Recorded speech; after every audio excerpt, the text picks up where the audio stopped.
What if you were handed this like ancient tool that promised absolute reality-altering inner peace? But, and here's the catch, it had a massive invisible warning label hidden in the fine print. Right, because there is always a catch with things that powerful, isn't there? Oh, exactly. It's a tool so profoundly powerful that if you use it with, the wrong mindset, or if you step on one of its hidden spiritual landmines, it could completely destroy your progress, like leave you worse off than when you started.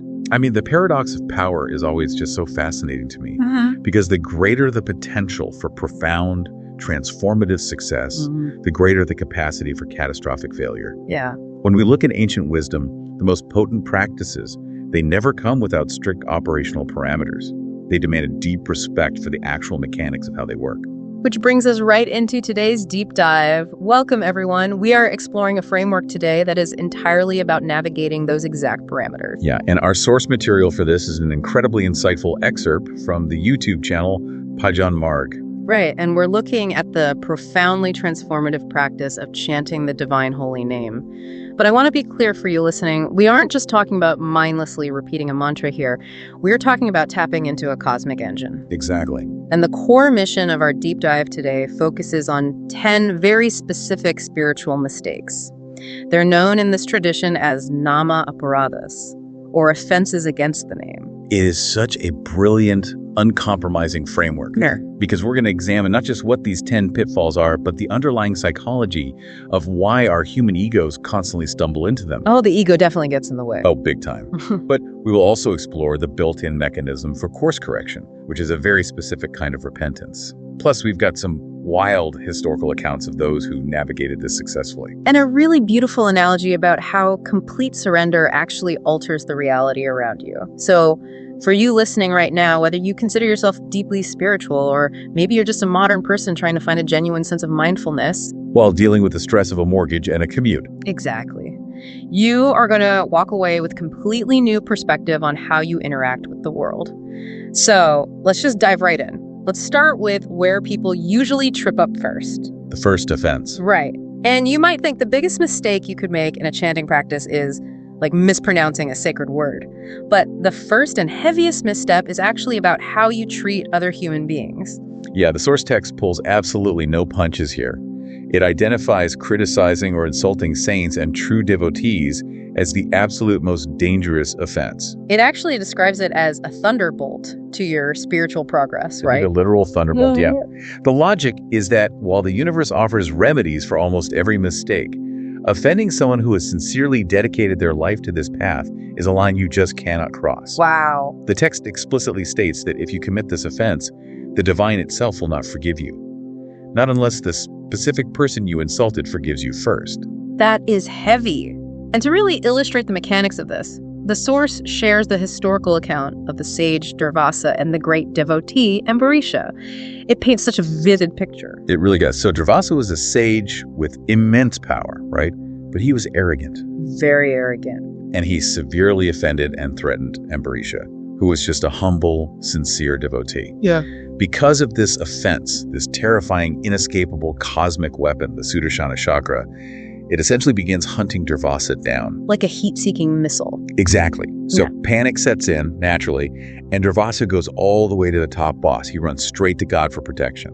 And the response he gets completely flips the expected hierarchy of the universe.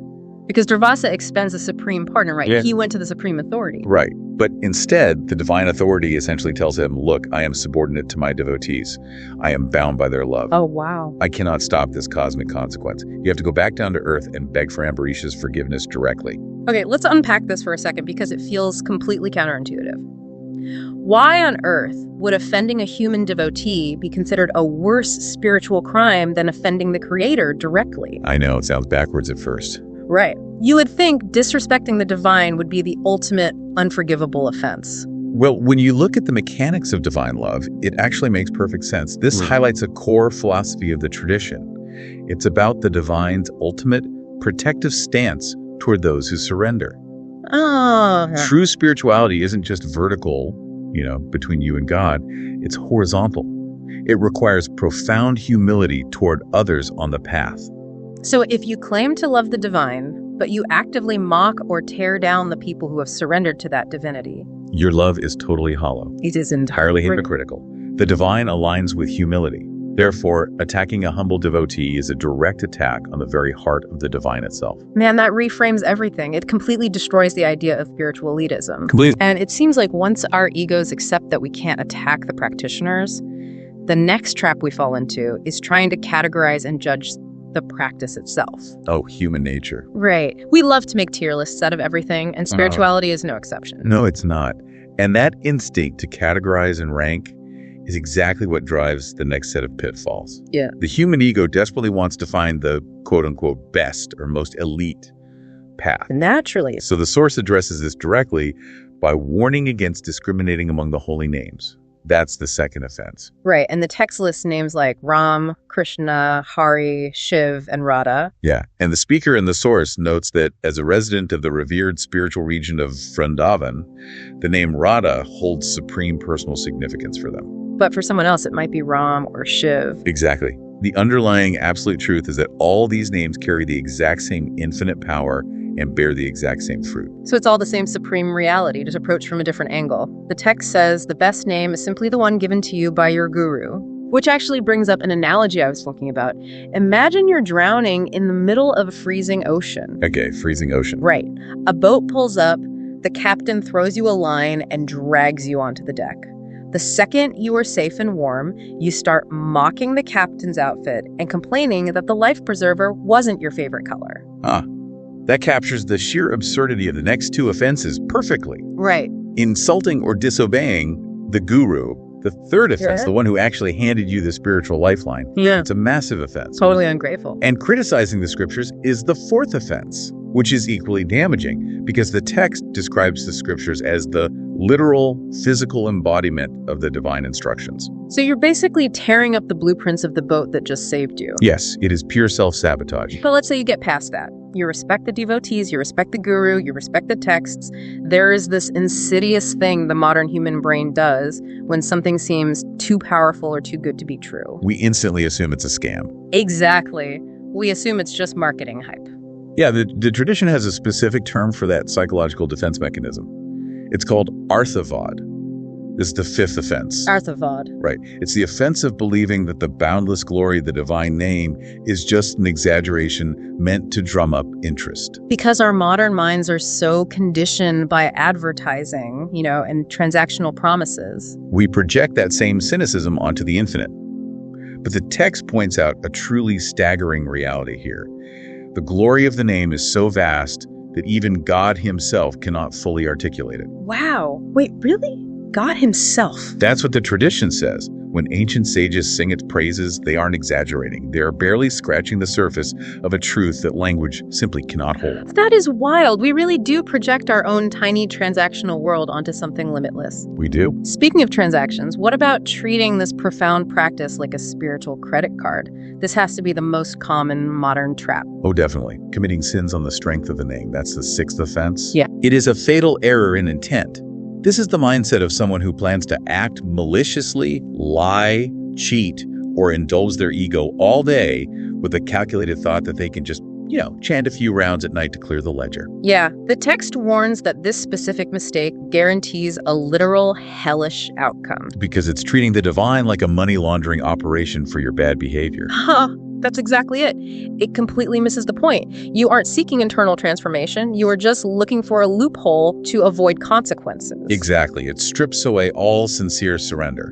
And that transactional mindset extends to the seventh offense, which is comparing this unparalleled practice to other religious rituals. Like taking vows or going on pilgrimages. Right. You cannot weigh absolute liberation on the same scale as, say, donating to charity or performing a basic sacrifice. I want to pause on that because the source material provides an image to explain this that is just mind-bending. The river analogy. Yes. So we are all familiar with the concept of a holy river like the Ganges, purifying people. Millions of people travel there to wash away their sins. Right. But the text says that when a true, sincere, humble reciter of the holy name simply touches the Ganges, they actually purify the Ganges. It's incredible. It exposes the pure mechanics of intent and devotion. Yeah. A river cleanses the masses, but pure devotion cleanses the environment itself. The scale of that spiritual physics is hard for the ego to process. It really is. Yeah. Now, if the practice is truly this powerful, if it can purify a sacred river and alter reality, it raises a massive question. What's that? Shouldn't we be forcing everyone to do it? I mean, shouldn't we be shouting this from the rooftops to everyone we meet, even the cynics who want nothing to do with it? See, that instinct actually leads directly into the 8th major misstep. Instructing the faithless. Instructing the faithless, okay. Instructing those who actively criticize God, or those who simply do not want to hear it, is considered a serious offense against the sacredness of the name. But wait, to explain this, the source tells the story of Jagai and Madhai. Oh, yes. The two brothers. Two notoriously violent, sinful brothers. They are drunk, they see the great saint Nityananda Prabhu, and they attack him. Right. One of them throws a pot, hitting Nityananda and making him bleed. Chaitanya Mahaprabhu wants to summon cosmic weapons to wipe them out, but Nityananda, bleeding from his head, forgives them on the spot and chants the divine name for them. It's a beautiful story. And these violent men miraculously transform into revealed devotees. So my question is, if Nityananda chanted for them, why is instructing the faithless considered bad? It's a great question. It comes down to a vital nuance between the universal reach of the sound and the intimate responsibility of formal initiation. Okay, unpack that. The sound of the name itself is a universal medicine. If it reaches someone's ears, even from a distance, it begins to work on them.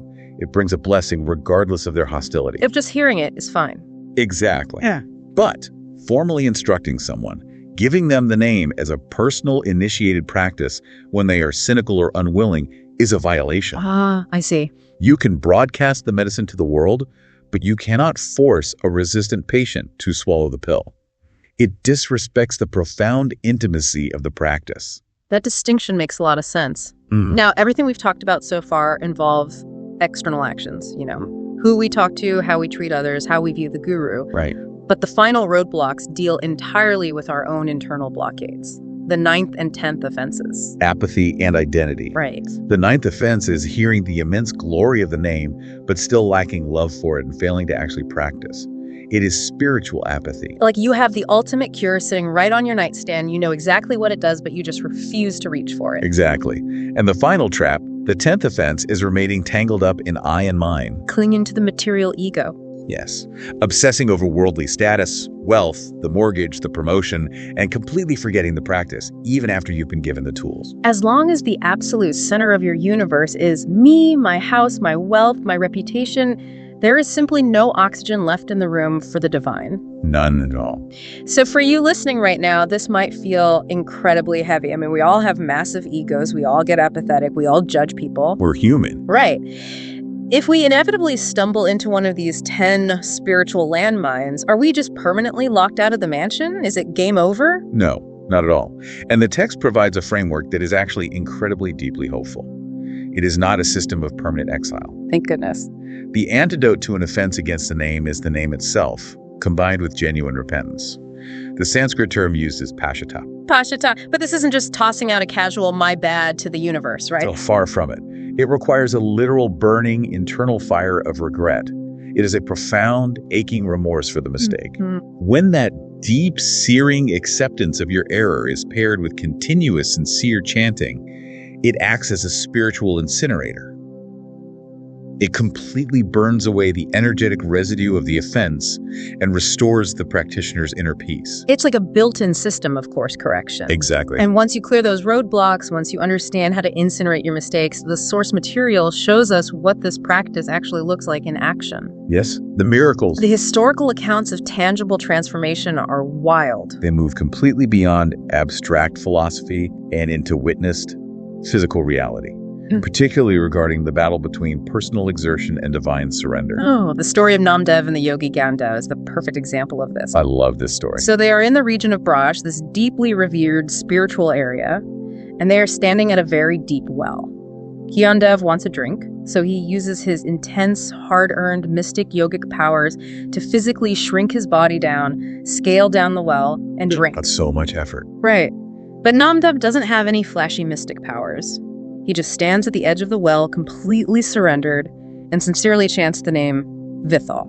And what happened? The water miraculously rises all the way up to the brim, and flows over for him to drink. It's a stunning contrast. Yeah. Yandiv used his ego and his power to force his way to the water. Namdev used zero personal power, and the water rose to meet him. Effortless grace always overrides forced exertion. It really does. And then you see this grace applied to the most profound human suffering. The text tells of Padmanabha, a disciple of Kabir, who met a man suffering from severe leprosy. Yeah. This man was so marginalized, so despised by society and consumed by suffering that he was tying rocks to his body, preparing to jump into the Ganges and drown himself. That's heartbreaking. Padmanabha didn't offer a complex theological debate. He just told the man to wade into the river and take a dip while chanting the name Ram. And after a few dips, his physical body was miraculously cured. Instantly. The text even brings this into the modern era with the account of a figure named Paji. He encountered a similarly suicidal man suffering from leprosy right in his office. Wow, in his office? Yeah. Haji didn't use a magic spell. He physically embraced the man and chanted the divine name. But while the physical healings in these accounts are staggering, the true miracle lies deeper. Okay, I have to ask, what could be a bigger miracle than curing leprosy instantly? The instant vanquishing of absolute suicidal despair. Oh! These were individuals completely drowning in hopelessness, totally disconnected from human love and self-worth. The holy name provided a profound, immediate inner peace that eradicated their despair. So the physical healing was secondary. Right, the restoration of their skin was almost a secondary physical byproduct of that immense internal spiritual healing. It heals the soul first, and the physical reality follows. Now, hearing about these massive miracles like water-defying gravity, instant healing, it might make a listener feel like they need to be some sort of spiritual superhero to even begin this practice. Oh, absolutely. Like they need to reach an unattainable level of perfection before they even try. Which is exactly why the concluding insights of this text are so incredibly vital. They dismantle that illusion of perfection completely. They really do. The ultimate secret revealed here is that the real power actually comes from feeling like a complete zero. The speaker in the text, who is clearly a highly advanced guide, was asked to describe their personal daily practice. And their answer was stunning. It was. They said, "My practice is zero." They don't meticulously count thousands of repetitions on beads to show off how holy they are. They describe their routine as being exactly like a humble farmer. Right. A farmer takes his tools, goes to the field, works hard all day without overthinking it, comes home, eats, and sleeps in peace. The practice just becomes a natural, uncalculated part of daily existence. It raises a fascinating mechanical question, though. If the practitioner considers their own power and practice to be zero, how are all these incredible transformations happening? The train analogy. Yes. The speaker provides what is arguably the most profound analogy in the entire text to explain this dynamic. The analogy of the train. I loved this so much. Imagine a train compartment, just a single passenger car sitting on the tracks.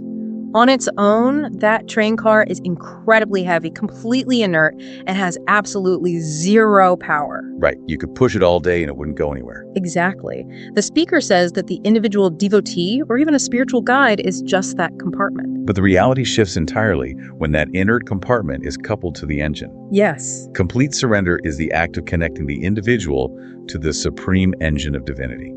That engine possesses infinite, boundless power. So because the empty, powerless compartment is firmly linked to the engine, it can suddenly carry hundreds of passengers effortlessly across the country to their ultimate destination. Exactly. The speaker literally states, "We are the compartment, not the engine."